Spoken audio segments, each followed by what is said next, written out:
Hello. At this point, you should have your demo interface ready, your printer connected, and the driver for the prolific cable, in case that you're using it, should be already installed. You should know the minimum requirements needed for the integration, and then you're ready for printing. So as you can see over here in the device manager, I have my printer connected right now. It's using the COM3. And what we're going to do is we're going to use the interface that we created on our step 2 to actually print out a document. But before that, I want to introduce you to another tool that we haven't named yet. Its name is called Serial Port Monitor. This is a very important tool that you'll be needing on the integration process. This software, you can download it from their site. They're called Edema Serial Port Monitor.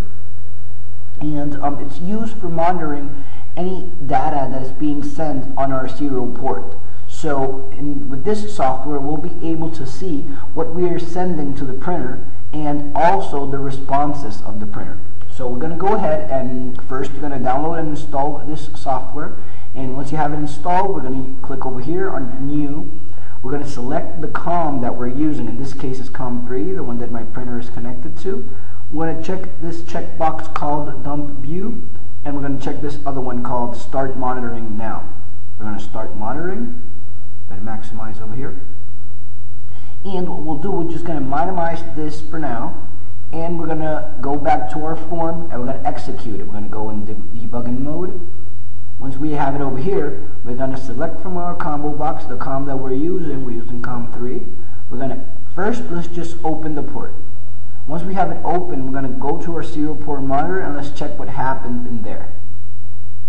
So as you can see over here in the serial port monitor, it shows you that the COM port has been opened and it tells you what application was the one who did it.